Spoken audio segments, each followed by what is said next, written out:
Fiscalía, adelante con solicitud. Su señoría, con fundamento en el artículo 19 constitucional, así como los artículos 154, 155 fracción primera y 168 fracción tercera del Código Nacional de Procedimientos Penales, esta Fiscalía le solicita a usted que imponga al imputado Tomás Goldemocho la medida cautelar consistente en la firma quincenal ante la Unidad de Medidas Cautelares durante todo el tiempo que dure este proceso, para que sea dicha autoridad quien se encargue de supervisar la no evasión de la justicia por parte del imputado. Esto, pues esta Fiscalía considera que se actualiza el riesgo de sustracción por parte del imputado de este proceso, ya que en términos del artículo 168, si bien es cierto que el imputado sí cuenta con arraigo, en esta ciudad, pues su casa se encuentra en esta ciudad y cuenta con asiento familiar, no ha falseado datos como personales de vivienda, nos encontramos ante un delito imprudencial, por lo cual la pena no puede ascender a más de 6 años. Incluso, pues tampoco ha desacatado antes una citación previa, ni ha inobservado una medida cautelar impuesta. Lo cierto es que en términos de la fracción tercera de este mismo artículo, consideramos que sí se actualiza el riesgo de sustracción por parte del imputado, ya que su comportamiento después de los hechos demuestra su escasa voluntad de someterse a la acción de la justicia. Esto en razón de los siguientes datos de prueba. Primero, su señoría, para mostrar que el imputado no quiere someterse voluntariamente al proceso, contamos con la entrevista del señor Juan Rufino, esposo de la hoy víctima, que presenció directamente los hechos. Este nos refiere que después del hecho de tránsito, el imputado, lejos de preocuparse por la víctima, optó por velar por sus propios intereses, tomando evidencia con fotografías de las condiciones en las que se encontraba su vehículo, después de lo cual, en lugar de quedarse auxiliar, optó por huir del lugar de los hechos. Tan huyó del lugar de los hechos que después contamos con la entrevista de Yanina Joplin, la enfermera que trabaja en la clínica 44, donde horas después fue detenido el imputado. Ella nos refiere que el imputado, después de los hechos, se dirigió a dicha clínica para recibir atención médica. Y si bien esta Fiscalía no niega el hecho de que fue el propio inculpado quien le informó al personal de la clínica para que acudieran al lugar de los hechos a brindarle atención a la víctima, lo cierto es que también nos informa la enfermera que el imputado quería huir una vez más del lugar en el que se encontraba, que en este caso es la clínica, pues le dijo insistentemente mientras recibía la atención médica que ya se sentía bien de salud, así que ya se quería retirar, insistentemente. Pero, pues por los protocolos de la misma clínica, no se lo permitieron. Estos dos momentos, señoría, cuando él huye del lugar de los hechos y después intenta huir insistentemente de la clínica, muestran que sí hay un riesgo de sustracción por parte del imputado. Si bien es un riesgo bajo, es suficiente para que se le imponga la medida que estamos solicitando, pues esta incluso cumple con el test de proporcionalidad que debe cumplir toda medida cautelar, ya que, conforme al principio de idoneidad, esta medida neutraliza perfectamente el riesgo de sustracción del imputado y se asegura de que éste quede sujeto al proceso. Es necesaria para cumplir el objetivo que buscamos. En cuanto al principio de proporcionalidad, esta medida nivela perfectamente entre el riesgo de sustracción del imputado y su nivel de injerencia en la libertad ambulatoria que tiene, ya que la firma quincenal le permite perfectamente continuar con sus actividades cotidianas, tanto personales como laborales, sin mayor afectación. En cuanto al principio de excepcionalidad, esta Fiscalía pide sencillamente lo necesario, lo indispensable, no más. Y en cuanto al principio de instrumentalidad, no estamos buscando castigar al imputado al imponerle esta medida, sino sencillamente asegurarnos de que éste se mantenga sujeto al proceso para que comparezca cada vez que sea requerido.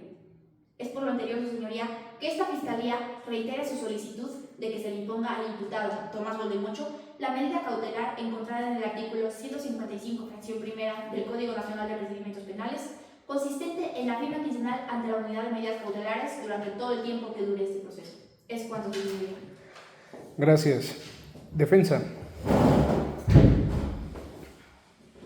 Su señoría, la defensa le solicita la no imposición de la medida cautelar que hoy solicita la Fiscalía, en la que consiste en la firma quincenal ante la Unidad de Medidas Cautelares. Dicho lo de la Fiscalía, pero la defensa determina que ni siquiera existe un riesgo bajo de sustracción. Basándonos en los datos de prueba que contenemos dentro de la carpeta, podemos llegar a que no se actualiza bajo un riesgo de razonabilidad el hecho de que hoy el inculpado Tomás Goldemocho no comparezca al procedimiento penal, También hemos escuchado a la Fiscalía bajo en términos del artículo 168, fracción 3, donde se basa en el comportamiento del inculpado después del hecho, donde supuestamente hay una nula voluntad de poder comparecerse a la persecución penal. Sin embargo, señora, tenemos que basarnos en todos los datos de prueba que contenemos. Uno de ellos es la entrevista del señor Tomás Valdemocho, donde nos narra que después del accidente lo primero que hizo fue en ver si la víctima ocupaba alguna ayuda o alguna atención médica, lo cual fue imposibilitado por el esposo de la misma, el cual fue el señor Juan Rulfino, el cual se dirigió hacia Tomás Valdemocho de una forma grosera y energetizante, diciéndole que era un imbécil. Para esto, el señor Tomás Valdemocho lo que hizo fue marcar al 911 para así pedir ayuda y se le auxiliara a la víctima. Fue entonces que un conjunto de gente se le acercó hacia Tomás Valdemocho, incluso amenazándole de posibles linchamientos de señoría, agregándole que tenía unas contusiones dentro de la cabeza, lo cual lo orilló a dirigirse así a la clínica 44, donde lo ayudó una enfermera de nombre Janina Joplin, el cual al ver a Tomás Valdemocho con unas contusiones de la cabeza, lo ayudó inmediatamente. Pero ¿qué hizo Tomás Valdemocho? Pidió una ambulancia en ese momento que se dirigiera hacia el lugar de los hechos, su señoría. Y así, después, lo que hizo es querer dirigirse de nueva cuenta al lugar de los hechos a pedir la ayuda a la víctima. Fue ahora que entonces, señoría, todos estos hechos revelan que el señor Tomás Valdemocho nunca intentó huir del lugar. Lo que hizo fue cooperar de una forma humanitaria, tener acciones de cooperación. Ahora, todos estos hechos se pueden demostrar también con el informe pericial de la doctora Vanessa Pantoja, el cual nos revela en la revisión corporal que se le hizo al hoy inculpado que tenía unas contusiones leves dentro de la cabeza y además que tenía también unas lesiones traumáticas en dicha zona, agregándole que tenía también un cuadro de ansiedad. Basándonos en esto, es de una cierta forma objetiva que base a las condiciones que estaba el señor Tomás Valdemocho, tenía que irse del lugar donde los hechos y dirigirse a tomar atención médica, agregándole que el señor Juan Rulfino, donde nos corrobora que el lugar de los hechos se llevó un conjunto de gente acercándose a Tomás Valdemocho, diciéndole que le iban a linchar. Base a estas circunstancias, nos da la razonabilidad que el señor Tomás Valdemocho tenía que irse por miedo a su integridad física, su señoría. Así bien, como menciona la Fiscalía, nos corrobora que tiene un arraigo el señor Tomás Valdemocho. ¿Por qué? Tiene una esposa y además 2 hijos que dependen totalmente de él. Además, también tiene un trabajo estable. Y también contiene que no en ningún momento ha desacatado alguna citación previa o alguna medida previa. Además, que este delito es imprudente y que no rebasa los 6 años de prisión y que además admite reparación. Ahora, su señoría, basándonos en el principio de idoneidad, esta medida resulta innecesaria, ya que garantizar el hecho de que mi hoy representado se comparezca al proceso penal está garantizada totalmente, y también basándonos en el principio de necesidad, esta medida se encuentra innecesaria y más que nada desproporcional, ya que desequilibra el ius puniendo del Estado, ya que proporcionar una medida donde no exista algún riesgo bajo de su acción, señoría, es inaceptable.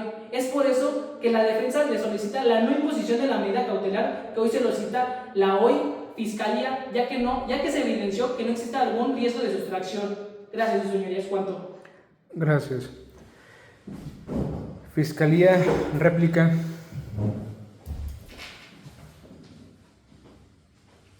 Su señoría, en contra de todo lo ya expuesto por la defensa, la defensa sostiene que el imputado no huyó, sino se retiró por temor a linchamientos, puesto a que el señor Juan Rulfino pudo haberse quedado resguardado dentro de su vehículo, puesto a que ya había hecho una llamada al 911 para beneficio propio y ahí poder esperar a las autoridades. Otro punto que es relevante en la defensa es que el señor Juan Rulfino solicitó ayuda para la víctima, pero esto no justifica su huida del lugar de los hechos, puesto a que con cooperar mandando una ambulancia al lugar de los hechos no lo justifica por haber abandonado el lugar donde sucedieron los hechos. Otro punto es que en la entrevista de la enfermera Janina Joplin nos confirma que el señor Juan Rulfino, tras ser atendido velando por sus intereses propios, decidió abandonar insistentemente la clínica, pero esto se le imposibilitó, puesto a que la enfermera, por protocolos, ya que no estaba dado de alta y se lo explicó, no lo podía dejar ir. Si bien tenemos en cuenta en el dictamen pericial, se dice que sí hubo lesiones y ansiedad, pero estas son insuficientes para que no compareciera al estar ahí en dicho lugar en todo momento y hubiera huido. Es por lo mismo que en dicho lugar pudo haber llamado a la ambulancia sin la necesidad de haberse ido. Es por esto, su señoría, que conforme a la dicha medida cautelar solicitada que allá antes expuesta, esta fiscalía reitera la solicitud de que se le imponga la medida cautelar de una firma quincenal ante la UMECA conforme a los principios de necesidad, proporcionalidad y que es idónea. Es cuanto, su señoría. Gracias. Defensa, adelante con dúplica.